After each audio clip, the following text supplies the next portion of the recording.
They'll blanket you in Wi-Fi and profit off the radiation. Congregation collecting the people for that Satan. I keeps it blazing, cause I can read between the lines. I ain't blind, we unwind what they're really saying. Genetically modify what you're tasting. Loan you that cottage promise, so now you live up in your mom's basement. Redesign time so your mind is always wasted. Programmed to crave the basics. Keep the beta in stasis. Pay the state, kid. You're in debt for being born. Messengers are more than just the price for being warned. Don't be alarmed, disconnect from their machinations. Stop subscribing to the folly of own nations. Bone breaking ain't the answer, cause they seek the ownership of souls. Spread the seeds and watch them grow. Break the chains of control. Break the chains of control. Sweet eternal balance of all that is good, true, and beautiful, friends. Tonight, we are joined on Rogue Ways by a woman who embodies the inner standing of the vibratory magic of words, weaving them so skillfully and with such singularity of presence and intention that her creations contain the perfect atonement for those of us able to receive her gift, bringing healing and upliftment to all, and even more so, enabling the gift to flow through each of us as well.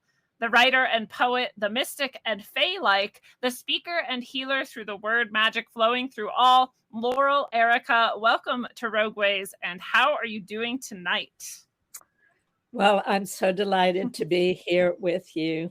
Thank you, and with your audience, and looking forward to what we spontaneously conjure together through our conversation. It's such an honor for me. I don't know if my audience knows how much I love you, and I first heard you, I think, on Higher Side Chats actually years and years ago. Maybe it wasn't that many years ago. It feels like years ago to me. I think it's 2018, so it's wow. a bit. Yeah. So a bit ago. And it just, if anyone out there hasn't yet had the experience of hearing you or watching any of your spoken word, or your performances, or your just reading your word magic even is beautiful. And if they haven't had that experience, they are in for a treat tonight. So I'm so excited for them as well. And to finally meet you. It's so nice. Oh, it's a pleasure for me. Thank you so very much. Thank you. Well, I do want to shout out our friends at Content Safe who make this easy, this multi-platforming, hosting, video streaming, and podcasting, and all of that. If you're in the biz and you would like to make that easy for yourself, Content Safe is the way to go. And I also want to invite the audience out there to continue supporting what you love. All of your presence here, your watching, listening, that alone is fantastic. If you also want to share back with the value that you find here, you can grab all kinds of stuff on rogueways.org, including the Orgone I make, one-on-one sessions with me, and the books. I just dropped my third in the trilogy of the Sine Curve of Aeons trilogy. The trilogy is now complete. That is available. I've got the physical copies here finally. So if you've pre-ordered, they're going out to you any moment. And if you haven't yet ordered your copy, there is one here for you. You can also get them on Barnes & Noble, Amazon, of course. And, you can do a membership on Rockfin, Subscribestar, rogue.locals.com. If you're an audio listener out there, you are missing episodes if you're not subscribed to Apple Podcasts. Those are the exclusive episodes every Thursday and more, including the tarot readings every month. So all of those are the fantastic ways to support the show. Thank you to everyone out there. And Laurel, back to you with the pointless question of the episode, which for you, I was going to ask you what your take is on swearing, because you weave such wonderful beauty through words. There's so many opinions about swearing, and I would just love to hear your take on it. So I have a piece called Speaking Beauty, an anthem for our era, which I won't recite in this moment, but it emphasizes that we are so powerful with our words. And swear words. I mean, the other day, 4 a.m, I was pouring hot water into my hot water bottle. I kind of missed. I poured it on my hands, and out of my mouth came a very powerful swear word. And I realized part of the reason I was able to get such a sense of release from it is because I so rarely use it. But when it comes out of people's mouths every other sentence, it is diluted in its power. And it also encourages people to speak at a lower level, at a lower vibration. so I personally don't find the words beautiful. And I know that I feed myself with the beauty that I embody and express. And so I think everyone should speak as they wish, but also be very aware that we are tuning up our cells and our neural circuitry, as well as putting out energy that will come back to us.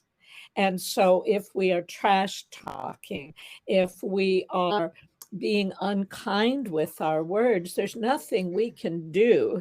It's like the other day, I just had the thought, you cannot throw a rock at a mirror and not hit yourself. So we're all mirrors to each other.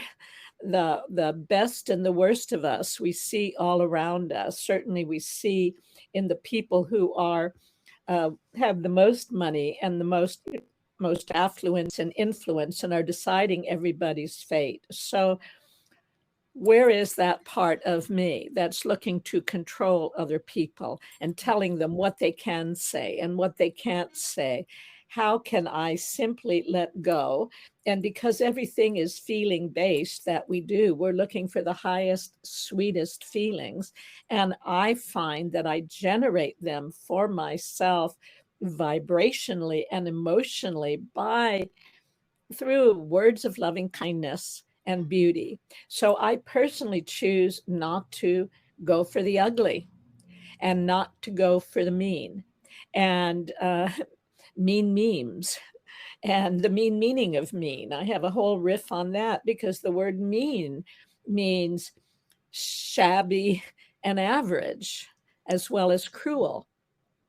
So when we say, well, what does a word mean? And then we use mean words, it's like, what are we doing to our electromagnetic system, otherwise termed our nervous system, making it absolutely impossible to have a calm nervous system because it's nervous all the time. So every word has weight and has influence. And the ugly ones, the mean ones, are disturbing to us vibrationally as well as to the collective energy we share.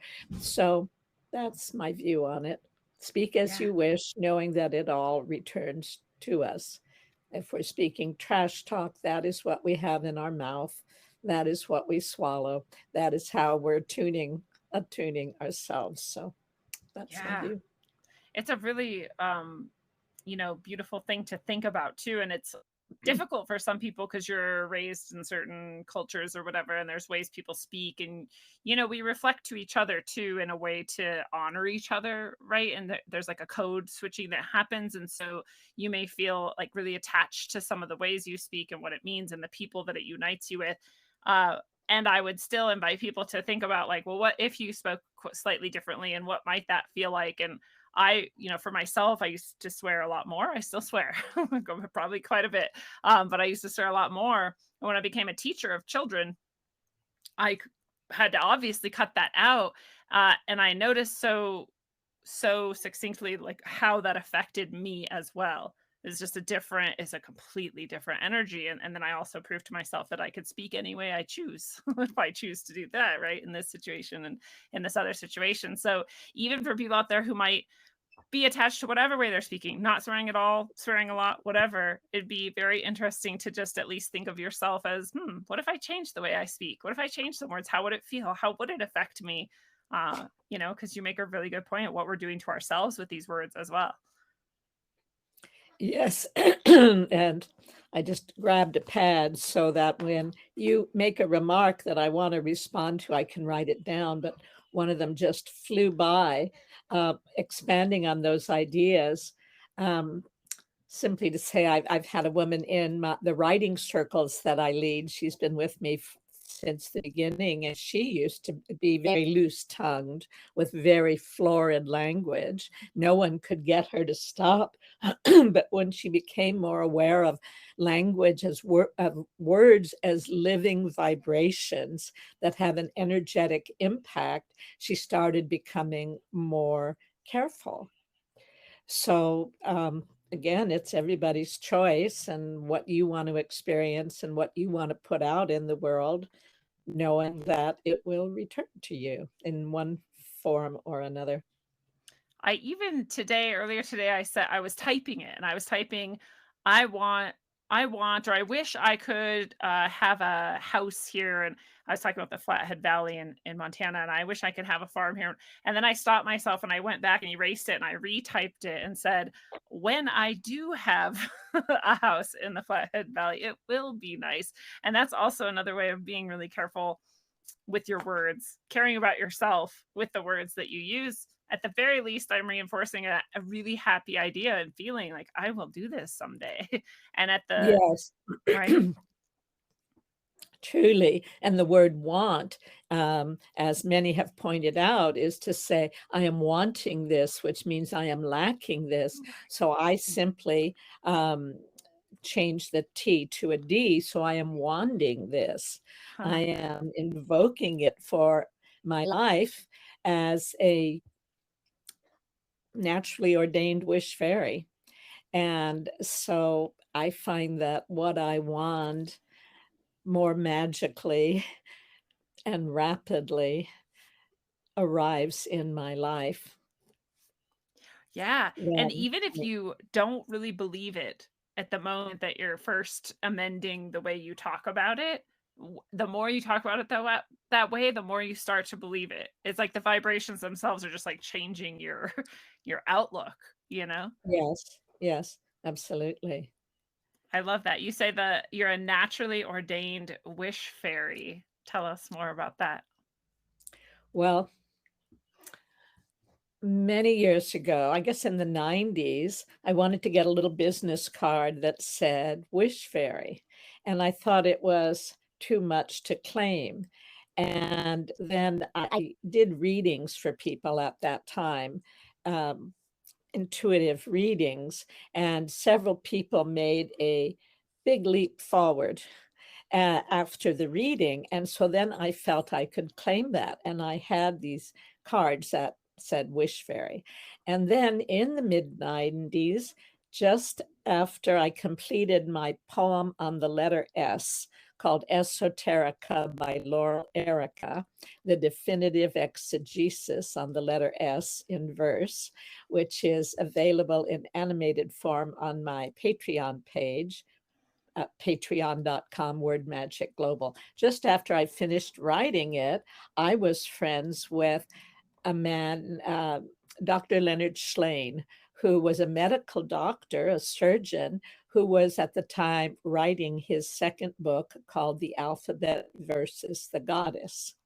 And I got to read this in manuscript form, and we had a friendship for a brief interval. And I took him to my favorite wilderness park. And we had a little cannabis, which kind of activates that elemental energy, most particularly within me. And so at a certain point, we were in this grove of trees, and I stood on a stone and I picked up a frond, and Leonard was sitting across from me on a big boulder. And I said, Leonard, I am a wish fairy, and you can wish for anything. If you need 50 extra IQ points to complete your book, that's fine. And you don't have to tell me what you're wishing for. And I said, don't worry about ego. The ego simply claims ego claims the territory unclaimed by the soul. So if this is what you envision for yourself, just tell me. And my intention was to wave the frond around, sort of like a little psychological device to elevate his confidence. But when he said ready, I looked around and noticed we were encircled by trees. We were in a circle of trees, and all of a sudden, they started waving me. And so I was in sort of these kriyas, holding on to my balance as this happened. And it happened several times. And then on a further occasion, and I looked upon that as my ordination, my natural ordination as a wish fairy. And I journal almost every day. I usually focus on what I'm grateful for, and then sometimes that process carries me into another space, and I realize that what I hold so powerfully in my heart is the desire to be a healing presence in the world and a global wish fairy goddess mother, because I would like to be a catalyst for other people's genius and for the actualization of their potential, because all of us are needed now to self-optimize and actualize. People, some don't believe, of course, in elemental beings, and I myself had a little difficulty feeling like that I'd experienced adult onset fairy identity. But I felt for decades that I was here to help humans harmonize their speech to natural energies of Mother Nature. And many years later, I learned that in the Vedas, it is recognized that people from the Devic kingdom incarnate humanly in times of great chaos to help create greater harmony in the world. So this vision that I've held for so long is to help people see, and many have, those who have seen my 2010 YouTube video called The Secret Spells of the English Language, that the language is loaded with double messages that are creating explosions in our minds, contradictions that undermine what we think we're saying, because they carry a philosophy of their own, and that is not that in my mind comes from the ancient church and its belief in a universe divided by irreconcilably conflicting male superpowers and the fallen state of humanity, the misery of life, and the inferiority of women. And there are so many words that reinforce that worldview. And I believe our words are our lens to the world, and our mind and emotions are amplifying the energy we through this vision, through this nightmarish life stream. And by healing the word, we can heal the world.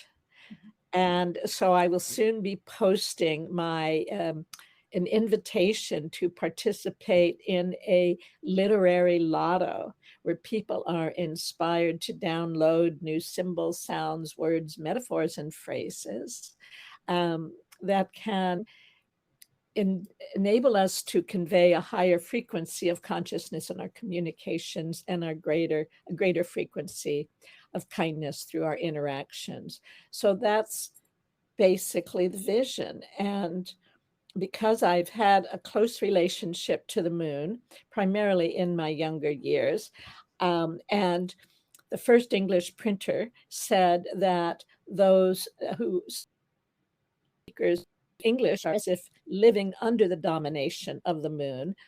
I believe that we can collectively turn the tide on the global sea, SEE, of consciousness until it lifts us all to higher ground.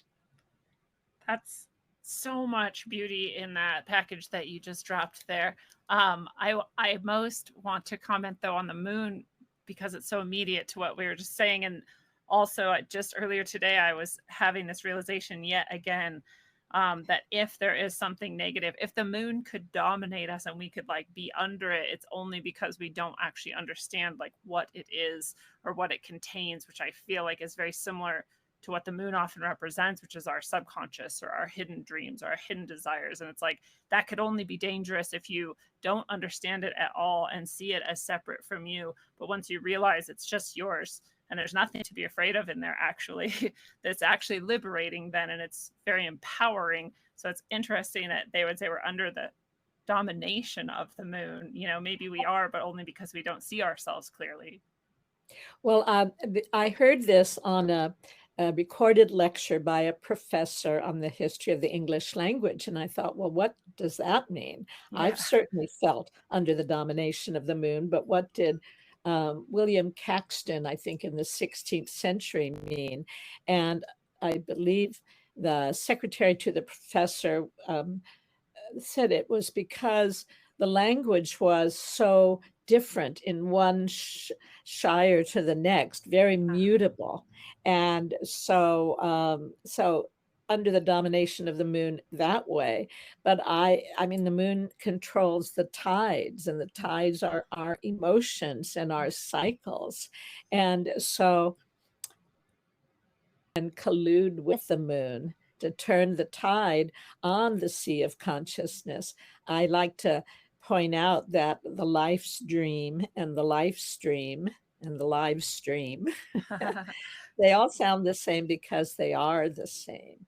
And we can, I like the idea of being a metaphor teller, foretelling the new story, creating it together where everyone prospering. And it sounds like, how can that ever be? But if you're in a healthy body, that's what's happening.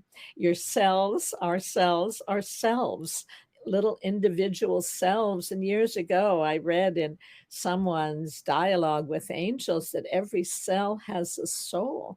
And they come together into the larger body, and then they call in a larger soul.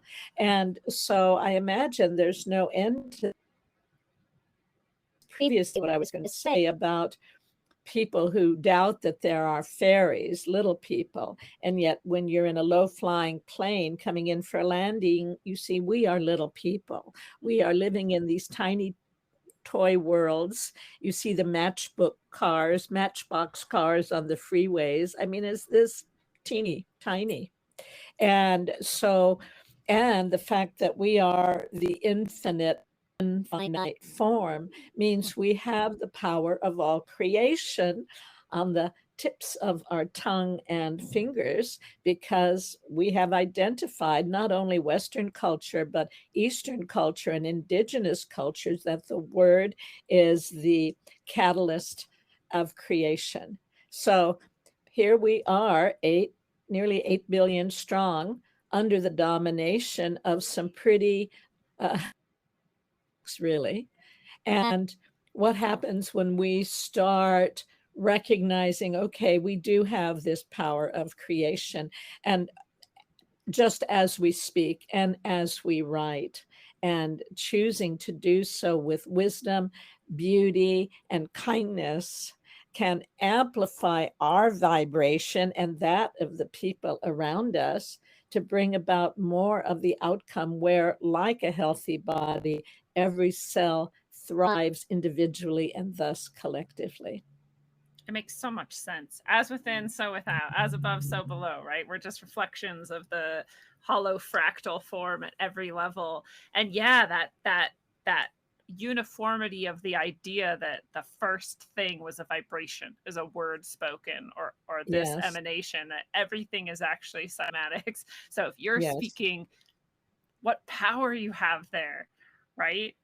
I know so there was something that I just read from you recently that was about the fifth chakra itself. Yeah. About the third chakra, I don't believe so. Or What a do you song remember? that you wrote. Oh, well, Speaking Beauty. Okay, it seemed like it was exactly about, it's a song called The Truth Seeker. I just found it. It's about the fifth chakra. It is yes. Truth Seeker is a Christian mystic hip hop artist and podcaster. Oh, okay. He also heard me on Higher Side Chats.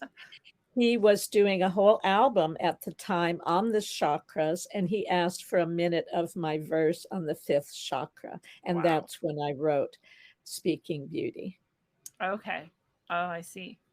Yeah, it's such a powerful chakra. And it's I think for so many people on the planet, the one that they have the biggest problem with, right? There's a lot of trauma and damage there over centuries. And I would say also that I think the world itself's fifth chakra is also wounded in the same way. We reflect each other, right? So as we're empowering ourselves to have more clear and cogent and high level, high vibration, word magic coming out of our mouths, then so too are we healing the physical actual world and its energy body as well, leading up to this cellular, conglomeration you're describing, where when we do all come together, it will be able to, flow more harmoniously, I would hope. Yes. Well, that's our choice. And I like to point out that the fact that the word earth is the same as the word heart, there's all sorts of implications. When I've asked children, what do you think the significance of it is? They come up with just beautiful answers. Ask any child what that might indicate. And personally, I think it means that we are here not to get ahead of everyone else in the human race, but to get a heart full of love for all beings, and the earth herself, who is a being. And so, and turned around is evil, but love turned around is the initiating words for evolution. And so, and I read when I was 20 in a book called The Phenomenon of Men by Pierre de Chardin, that if there wasn't the impulse toward union between cells, that love couldn't appear between us, love in harmonized form. So love is the glue that holds all creation. And that being the case, the more we can speak with love, loving kindness and beauty, the more we resonate at a higher frequency, which feels so much better. You don't need intoxicants when you have beautiful energy through you because of what you're magnetizing through your own conversations. I love that. Love is like this sympathetic vibration between those cells and people, and it's like drawing you closer together in perfect harmony. I was just visualizing as you were speaking, like the tuning forks, turning each other on and starting to sing the same song. Yes, and I invented for that force that brings us together and the sweetness of it, and I call it glucose, because it's sweet and it glues us close together. And oh my gosh, vibrationally, it just feels delicious. You just want more of that. That is addictive. I am actually currently addicted to, I've used the algorithm for myself instead of against myself. And if I am watching reels on Facebook, which are these short little videos that people do, probably everyone out there is like, yeah, we know what reels are, but I didn't know until a couple weeks ago. And I have this moment every day where I have to wait for 15 minutes. And usually I'm meditating, I'm doing this and doing that. But during this moment, I kind of wanted to be distracted for a moment because I was slightly uncomfortable. It's like a health related thing. And so I started watching these reels, and I trained it by only liking the things that were incredibly uplifting. Animals helping each other, humans helping each other, humans saving animals, like all of this stuff. And so now I can just go through these reels and just be like, oh my God, humanity is amazing. Like, we're so good at this, and feel really uplifted at the end. And it is addictive. That's better than any drug I ever did. That's often how I start my day also. I love that. I can wait. Yeah, watching beauty, interspecies love, and kindness of human to animal and animal to human. Love is what we're made of. Love is what we're here for. Love is what makes the world go round, is that little phrase, but there it is, heart and earth. Love is essential to our well-being, this most powerful invisible force. That's beautiful. I'm going to jump way back to the fairy idea, and people like maybe having a hard time believing in fairies or whatever they might think is happening. But, as you're saying this, I'm like seeing these like beautiful energy waves come off of you, and these like, it looks like wings. And I just did an episode a few days ago where I saw an artist representation of an angel, and instead of actual literal wings, it was like the energy bands coming from each sort of like chakra, and it looks like wings. And I'm thinking like, yeah, we actually all have wings, but we just don't always, we're not trained to see them really, right? But these are the energy, the waves that come off us. And as we vibrate higher and higher, they're sort of clearer and brighter and bigger. So we're all kind of naturally, maybe not fairies, but these beings that are at least energy and soul and love, like you're talking about. Maybe we all have our wings. Maybe they're waiting to unfurl in some people listening or watching. One of the, I completely agree with you. And I was listening to a brief snippet of Matthias Di Stefano explaining to Aubrey Marcus what the archangels are, these energies of light. And it occurred to me some time ago that as people gain their wings through acts of loving kindness, so angels gain their hands, because we become messengers of that love and that beauty. And again, it's like, if you're looking for good feelings, kindness to yourself and to others is a wonderful way to bring that about. I love that idea of the angels are gaining their hands or their like physicality like through us. That's beautiful. As I've had people ask me before, like, what do they get out of it? Well, if I'm calling on an angel, like, why? What am I giving them in exchange? And I'm like, I mean, I think it's just love. I don't think you're losing anything. It's just magnifying the energy for both of us. Like, it's a mutually beneficial, beautiful thing. We're sometimes trained to look for the catch, for the Yeah, what's in it for angels, huh? yeah. Right. Well, again, it's acts of loving service. And I'm not remembering her name at the moment. Beautiful Irish woman. She wrote the book Angels in My Hair.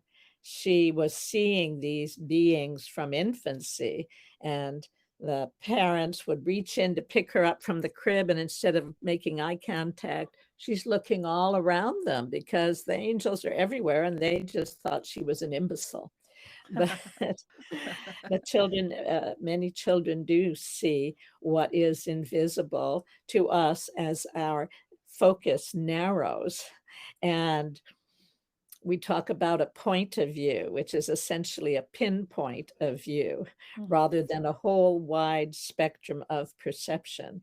And I thought it was such a dirty trick on children when they are seeing the invisible, what is invisible to us, because we're relying only on these 5 physical senses, and they're told, no, that's your imaginary playmate. And then they're given Santa Claus and the Easter Bunny, and for as long as the parents can keep the fantasy going, having them shift their belief into parental fantasies instead of the reality that they're actually seeing. So we are so much more than we are attuned to accepting about ourselves. And fortunately, nothing is lost, even, no matter how crushing the early experiences may be and how negating. Most of my life, I felt like Humpty Dumpty after the fall.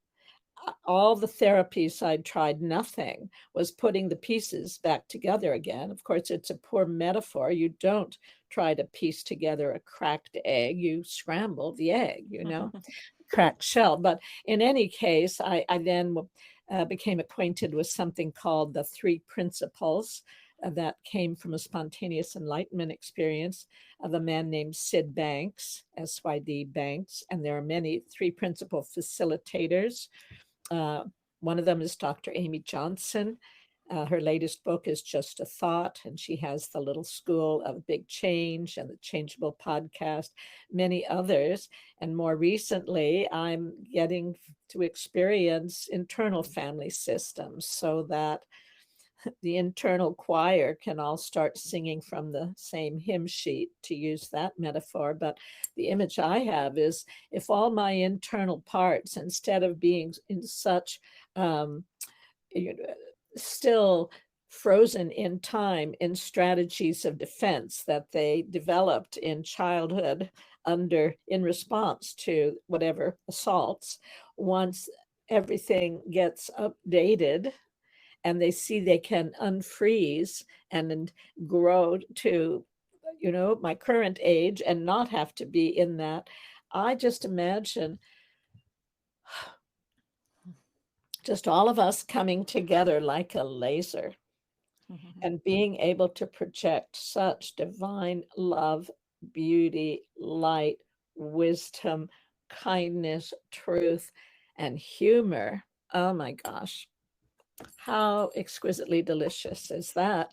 So delicious that I had to invent a word for the pleasure that comes from just vibrating at a higher frequency and sharing the energy with even perfect strangers and imperfect strangers and myself and everyone else.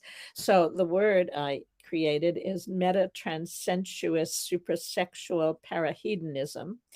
It's just a bunch of syllables that mean up, up, and beyond hedonism, pleasure. So sharing that kind of pleasure with others by speaking beauty, through acts of loving kindness, through holding a high intention. It's like I realized, having heard many times that only a small percentage of our energy incarnates at any time. And if there isn't anyone to receive you and to actually perceive you, but instead it's like trying to change you and impose their wishes and thought forms upon you, then it's like a lot of us that did go incarnate can go missing. And so I put together a short little poem that recognizes that our eyes face outward. I can see you. You can see me. We can't see ourselves so clearly. We require a mirror.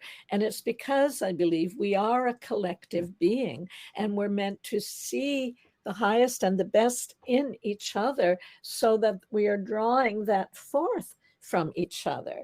So the little poem I put together for that is that we birth each other into this dimension, since everyone needs to be deeply seen to be fully presenced in the world. For the material plane is all smoke and mirrors, sounds and resonance, angels and angels, fire and flesh. So by being my most beautiful self, and I've often shared that when I asked my invisible friends one day for a new word, they gave me the true significance of the word beautiful, which, like the word dis-ease, defines itself. And what it represents to me is the invitation to be you to full. We don't begin to know the full package of the gifts we come with here to share. And the pleasure of sharing is that it enriches us. And so when I see you and you see me, I see you as intensive care unit. When I become someone who can reflect you with the honest awareness that who you are is so much more beautiful than I perceive and that even you know. But here you are, an incarnation of the infinite in this unique form that will never again occur in exactly this form. When I hold you in that, when I reflect you in that, then it's like a grow lamp for an orchid. Something unique and magnificent can flower on the earth. And I absolutely know that we can create a regenesis of the planet by acts of loving kindness, by speaking beauty, by doing all that we can to clear the basement and the attic of our consciousness, where all the conditioning from generations and from this lifetime is present. All of that can be healed. And what comes forth is the magnificence that is innate to us that can never be broken or destroyed. It's always there. When the static quiets in the mind, the heart opens and it's ecstatic and divine. Masterful. I feel like we are getting a master class right now. A lot of people call a lot of things a master class. This might actually be a master class. I love so many things. I love that you start each day with gratitude. It's literally what we're told from most spiritual masters to do, and you do it, and then it flows into all of the beauty, like what we just were able to hear from you.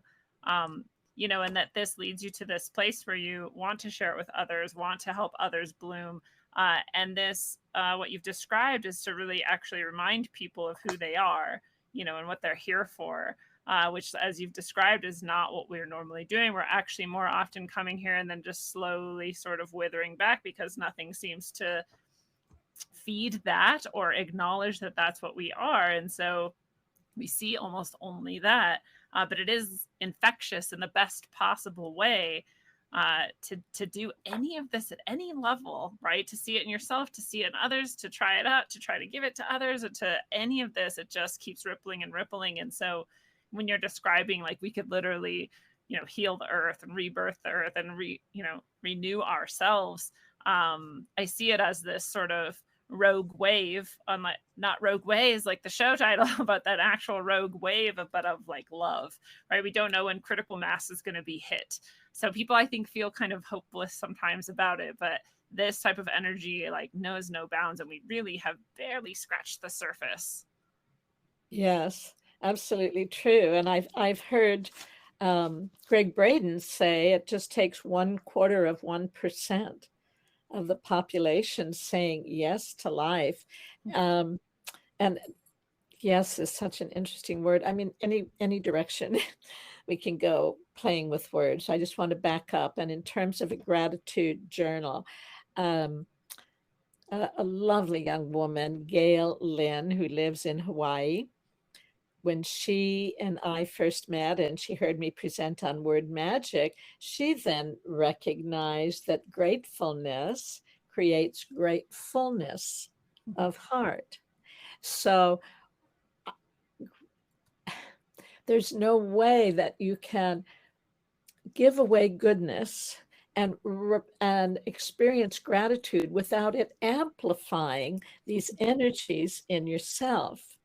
And when you mentioned how we come in trailing clouds of glory in Wordsworth's words, but it's such a disappointing experience for most of us. I look at the fact that little boys will often put on Superman capes, and little girls might put on capes and tiaras and wands. I think they pretend to be these extraordinary beings, and I look at the word pretend. It's a pretendency. It's a tendency to recognize the greatness within, and the capes and tiaras are simply the only thing on this plane they see that is reminiscent of the spiritual grace, beauty, and power we all come in with. But I sometimes cite this statement by the depressed alcoholic German poet Charles Bukowski, who said almost everyone is born a genius and buried an idiot. And that is what the culture wants, is people who do not have personal agency because they're not living the truth of their being. They're so diminished in their self-opinion.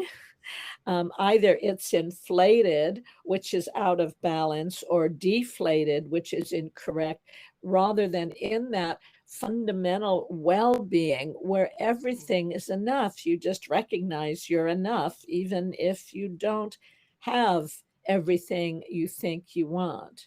But in that place where we do recognize our enoughness, we're no longer striving to get possessions, and of course the ultimate possession is that by the devil.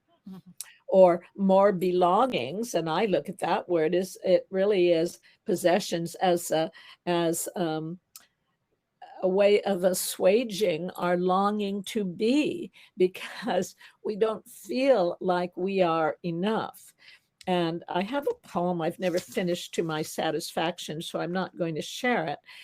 But it's called it's in this book, Word Magic, Wordplay That Puts a New Spin on the World, which is available on my website, wordmagicglobal.com. This particular piece is called Putting the Source Before Descartes. And Descartes said, I think, therefore I am. And in this poem, I reformulate it and I say, God is, therefore I am. I am, therefore I think. I think, therefore I doubt. I therefore doubt I am.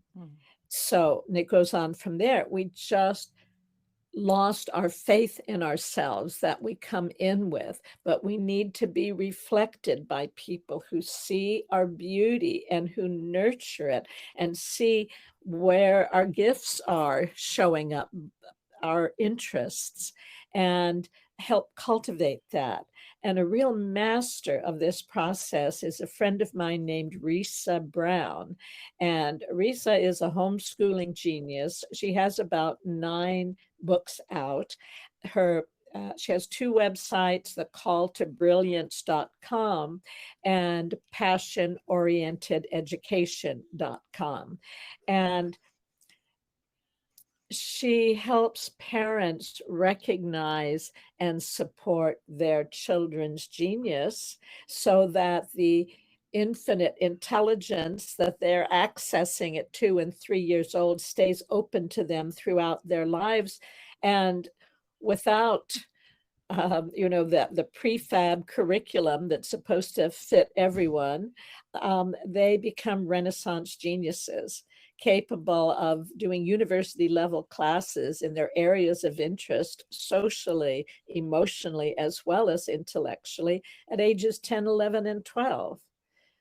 Because we are so many experiences on this plane and other planes, and we have so much beauty, depth of wisdom, and knowledge. And one of my favorite words that I share, that I came across by some lovely chance, is anamnesis.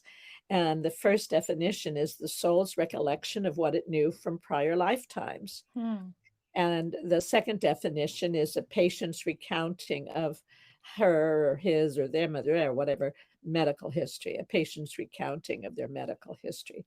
So you can see things are downgraded all the time that cause people to forget we have the power of all creation in the consciousness we hold on the tip of our tongue and fingers. And when our intention is to speak beauty and create kindness in the world, our lives flourish. So true. It's really beautiful. I would love to speak to your friend. She sounds amazing about the homeschooling. And I was a teacher myself for many years, and I'd have students who people had given up on long since, and that kid's a nuisance, this kid's a failure, and this kid can't do this, that kid's bad at this. And they'd come to my classroom and they would flourish, and people could not understand why or what I was doing, and they'd ask me, what curriculum or how did you do it? And when I answered, I was just like loving to them. And the real truth of it is, even further, is that I told them that they were good enough and that they were good at things. And that was it. It was that simple. And people so much could not believe this, that they instead attributed evil things to me, that, oh, you're just giving them grades, or they're giving you something and you're giving them that in return, or you're just passing them to be nice. They could not accept that it was that simple. It is that simple. Well, and that's hurt little children in grown-up bodies who don't recognize the magic of simply recognizing the beauty and genius in others. And yes, I will give you Risa's information. Right now, I'm at the home of Lee and Carla McCloskey. I will send you his information. If people want to go to LEIGH McCloskey, McCloskey, LeeMcCloskey.com. You will see just a little tiny bit on his website of the painted studio, the Wonder Study, known as the Hieroglyph of the Human Soul, created by Lee in his upstairs studio. I believe he's probably among the greatest artists who has ever lived, and genius, mind, and heart. And so I will be happy, Lindsay, to introduce you to him and to someone else, Jason Picard, who managed $1 billion portfolio on Wall Street at the age of 26. And then, as he explains, he went all around the world to study with the masters of the titans of consciousness to self-optimize and actualize. So I know some gorgeous, extraordinary people. We are all gorgeous, extraordinary people. But if you didn't get that reflected early on, you might not know that.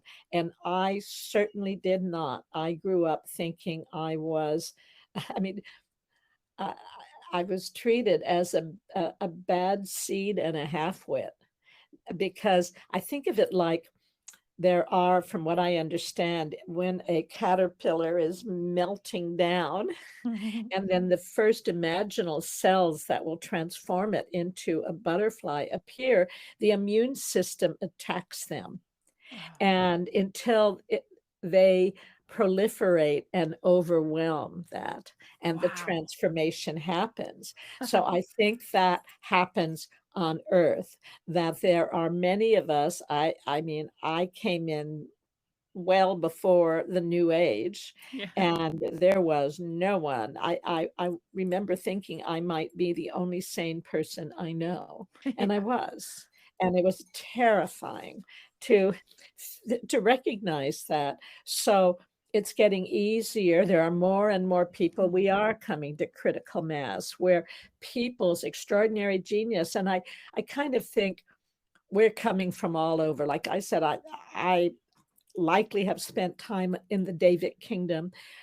I know there are many, many, many others, and from other places coming near and far, because Earth put out a call, and we knew that we were so imbued with the divine light, power, wisdom, brilliance of spirit, that even if we went into the darkest of the dark, that light within us would awaken us and help us bring forth the gift that we specifically incarnated to manifest and share. And I feel like just because of the darkening of the dark, there is at the same time a lightening and brightening of spiritual energies. And it's almost like I picture the tree of knowledge is bountiful with fruit, and you just have to reach out and say, this is what I'd like to cultivate in me. I've always felt that I could do this or that. I don't have the training, but all of a sudden, the opportunities to learn more and spontaneous gifts appear. New paradigms of healing are coming in.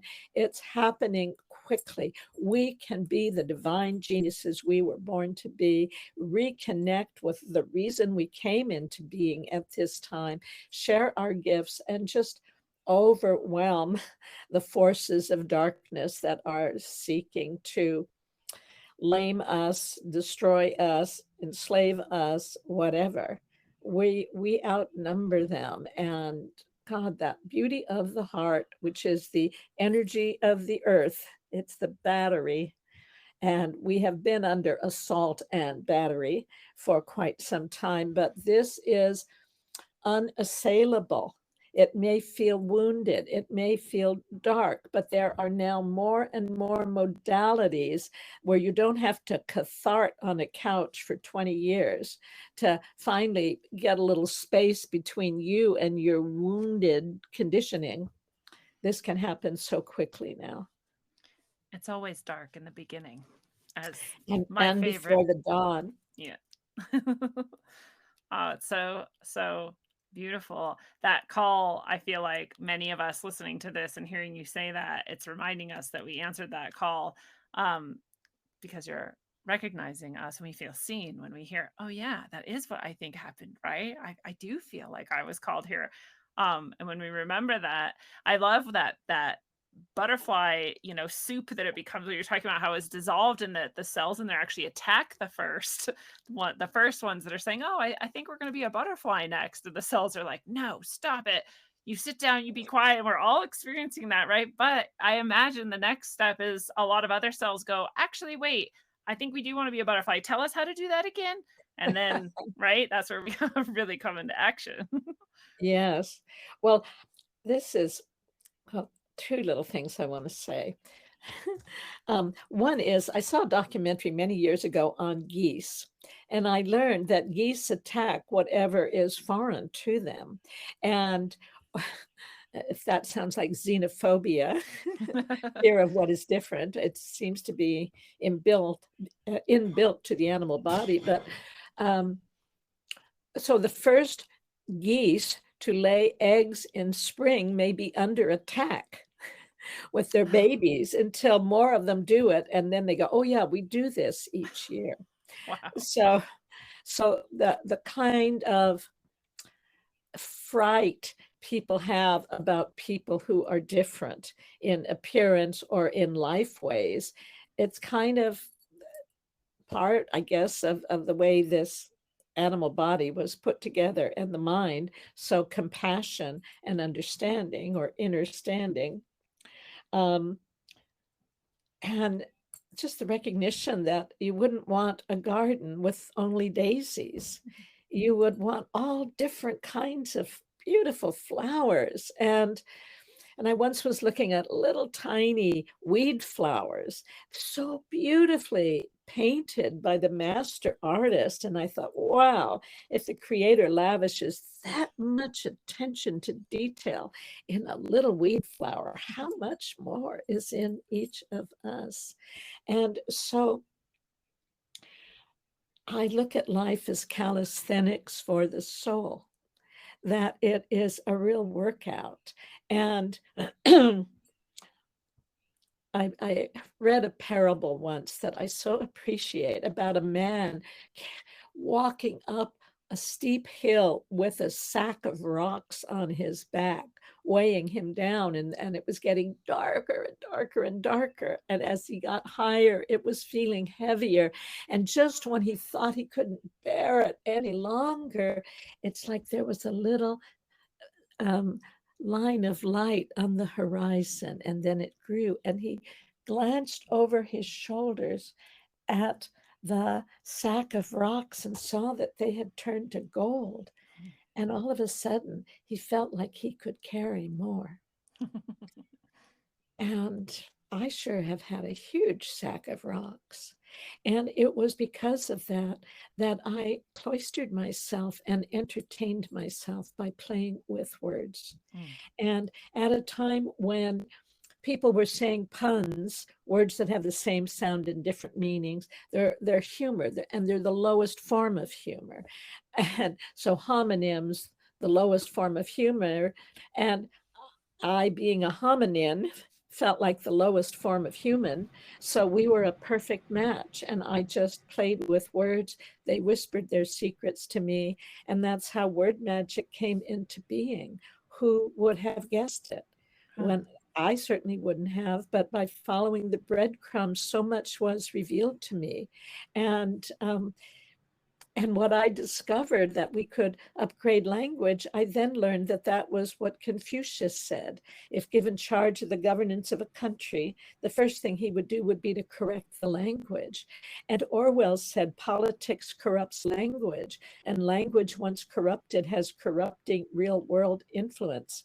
And Terence McKenna said, I think the fourth language is how we're going to find our way back to taking care of the planet.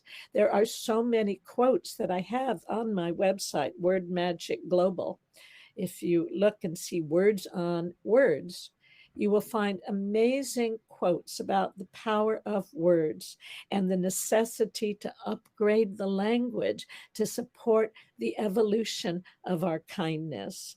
And the evolutionary leap that I see as a complete necessity is from humankind to human kindness. And we can do that. How beautiful. I love that series of quotes that supports this idea that this language is crucial, in fact, maybe quintessential to the healing and transformation that we're going through as a species. And also tying it back to that, each of the sort of levels of gift that we're discussing have come directly from the darkness, actually. We want to fear the darkness, hate the darkness, stop the darkness, like overcome the darkness. And really, we wouldn't have been pushed to this evolution without the darkness, just like the butterflies dissolves and it's just a dark, murky soup and everything seems lost and hopeless. And then even when you start to glimmer, like you get attacked, but actually that's what's going to create the butterflies. It's a completely different being. It has wings now. It can fly. So it's just like you couldn't even imagine that leap. And, you found your words and this power and have empowered who knows how many other souls and what healing, because you were pushed into the mud and into the dirt and, told that you weren't enough or whatnot. You wouldn't have done it otherwise, right? Maybe. Absolutely. I really think that's true. And because I went through such gaslighting, I started looking at the gaslighting in the English language, and it's all over the place. I call those secret spells of the English language, but there are also what I refer to as sacred path words, words that, like, for instance, in the word problem, there's a poem in every problem. That's awesome. So the language talks to us all the time. Mostly we have been oblivious to the obvious. So don't just watch what you say, listen to what you say. These amazing echoes of other words that infer a relationship to the word you're focusing on. And it's an amazing arena to play in. And that's been the primary source of my education, just playing with my ABCs. Finding that inbuilt wonder that you came in with, like you said, we come in and then we just narrow it down to this focus. And actually we have to work then often to get back to where we brought it back out. Go, wait, actually there's a whole package. There's a whole pattern here. I used to have it. I used to understand it. I just got to weave it back in again. Yes. Yeah. Go ahead. Well, I lived for 4 months with friends of mine in Washougal, Washington, in the forest. And their website is angelyou.com, Peter and Ann Selby. And Peter was a physical therapist who became clairvoyant overnight. And together they do these clairvoyant readings and angel healings. They have clients all over the world. It's profound work. And when I lived with them, Ann Selby, whom I utterly adore, kept invoke divine order. I invoke divine order. I declare divine order. Everything works out more exquisitely than I plan. And so sometimes in the midst of fear and chaos, I use that as a mantra. I declare divine order. Everything works out more exquisitely than I plan.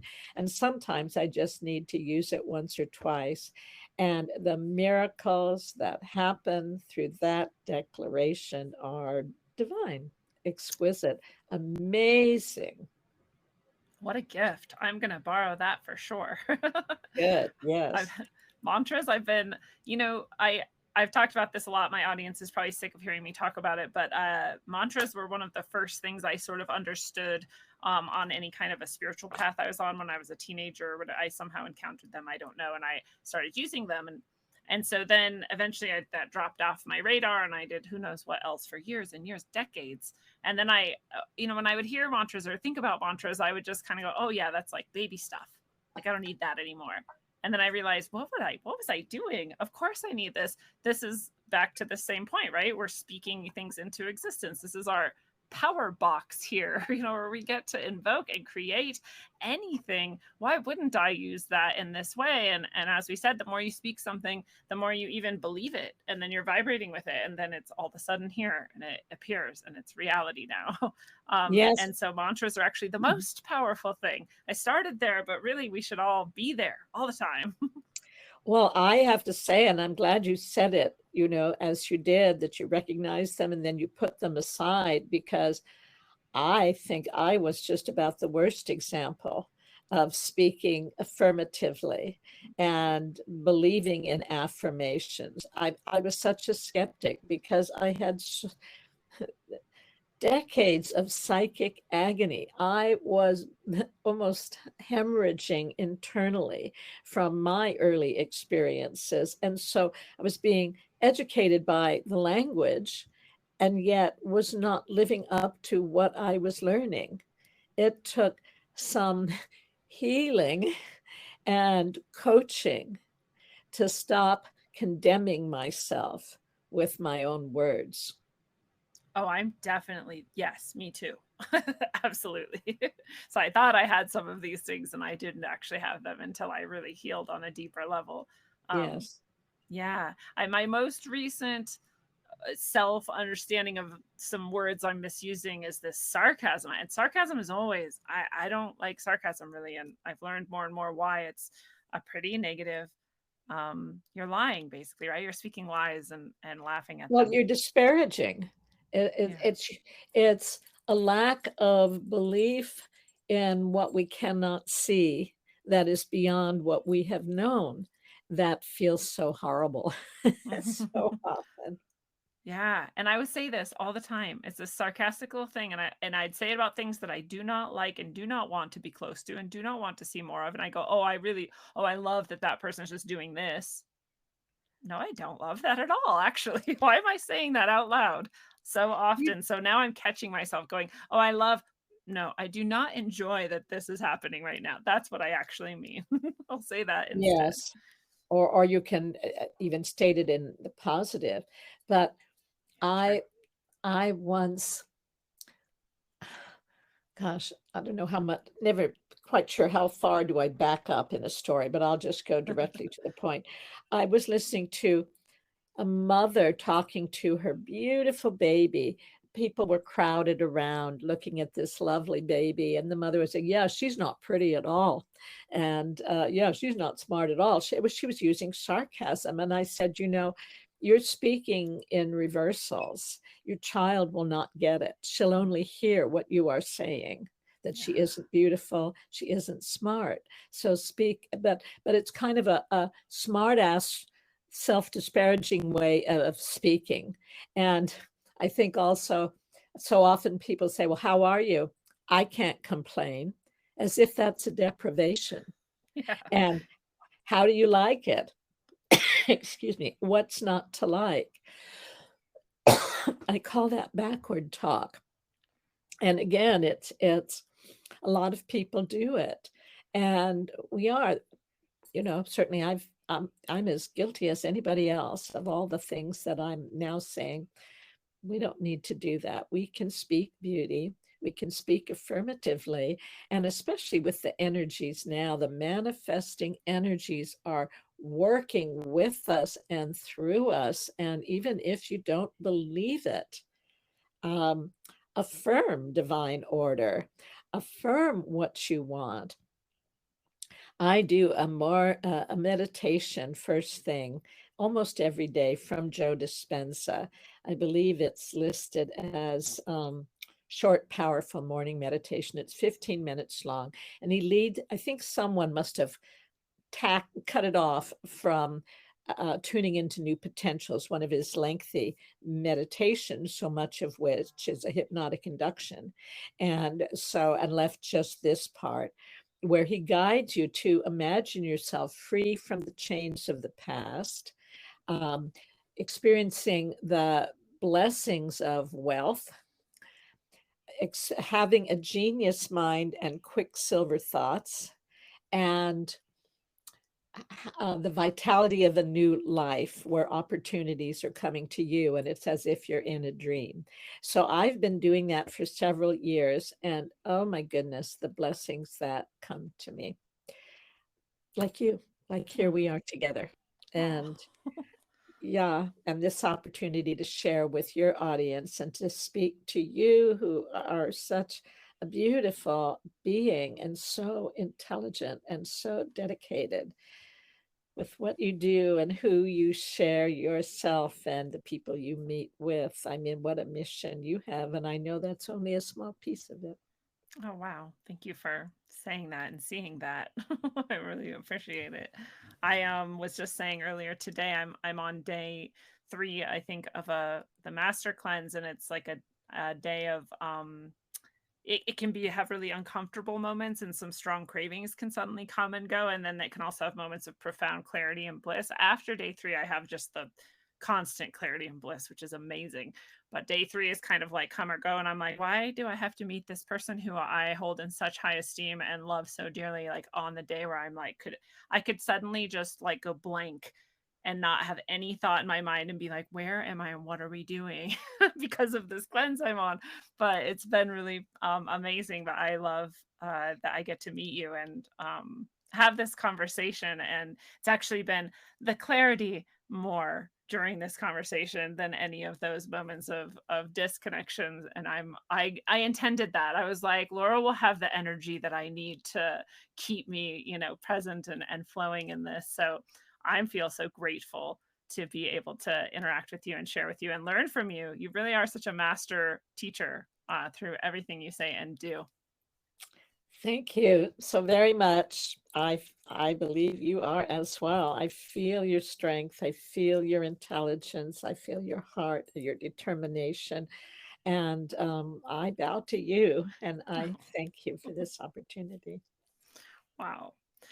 Well, what a strong place to bring things to a close. I do want for you to share with people exactly where to go. I know you've mentioned wordmagicglobal.com, but you have maybe other things that you want to invite them to. I love your YouTube channel. If people are probably thinking like, I need to re-listen to this episode, because I'm thinking and feeling that myself. But you have plenty of content out there that people can go and dive into and feel just as uplifted and magical as they may have felt during this episode of Rogue Ways. Thank you so much. So, yes, I have quite a bit on YouTube. I have some animations on my Patreon page, um, one on the letter S and one on the letter, well, I is almost like two letters, just like we have two eyes. There are two eyes in the alphabet. The lowercase one is like the mind detached from the body. The uppercase is our capital potential. I mean, there is so much. So like in our eyes, we have yes, EYES. I mean, well, there's no end to this stuff. Yeah. So you can find a whole lot on my website, my regular website, wordmagicglobal.com. And on the events page, you'll see that I hold Sacred Rites Creative Circles every month. I hold 3 circles at 3 different days and times.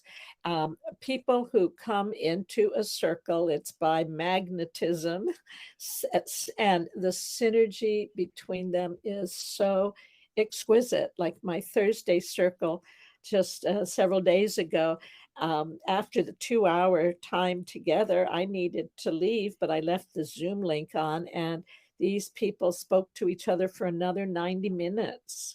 And on my Friday circle, someone who's been with me a long time, she said, Laurel thinks word magic is her mission. And well, it is, but her other mission is, she spoke it so fast and I was so startled. I'll have to ask her to write it down. But in effect, it was that I see people's genius before they see it often. And I just, just as you did with the children in school, I just reflected back, and I mean, this woman didn't know she could write. Now she's got a trilogy going. She has some plays being performed. I mean, it's just, we're all born geniuses. And that never gets lost, even if you. So yes, I love to support people that way. I will soon be doing my word magic website, not website, 4-part class again. Haven't done that in several years. I'm just going to tune up the playbook, which is called Making Light of the English Language in Support of Our Collective Ascension. So there's lots of fun ways to play with me and to find more word magic. And just know that I love you. I support you. We've never met physically, but I feel you energetically, and we are rising together. So speak beauty and be at peace with yourself, knowing that you are here on purpose, and you will find that purpose and thrive. Beautifully said. And fellow travelers of the path, it is a beautiful thing. This has been your analog electric concentric dose of wisdom, according to the beautiful gift, Laurel Airica. Laurel, thank you so much for sharing with us tonight. My divine delight. Thank you so much, Lindsay. And good night to all. Well, in a time of little magic presented to our senses by the weavers of illusion, and what magic that does reach our ears, eyes, nose, mind, and heart, often of the darkest and most twisted sort, the most powerful gift you can give to all of yourself and all of the world is the understanding that you are the magic that is missing, and that it flows through you in every thought, word, and deed, echoing out to all of creation. Create it with intention and presence, and more, so too will the world reflect that which you move forth. Weave well, friends, and until your vibrations roll in proclamation of their own greatness, travel well, aim for balance, and always look inside first.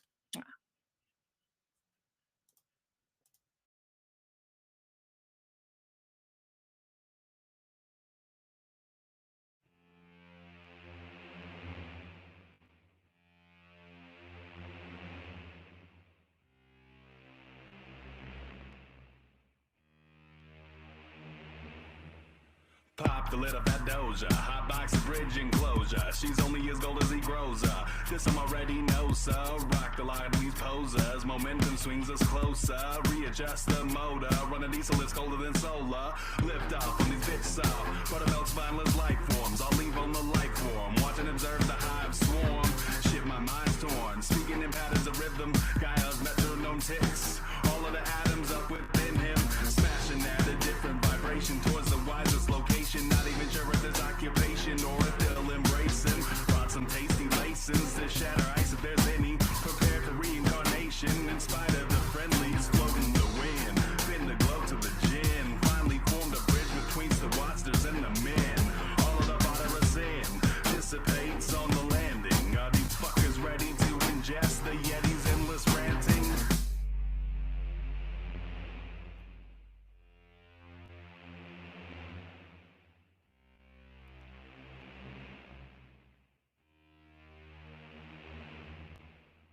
Placed by the ancients with man-made technology.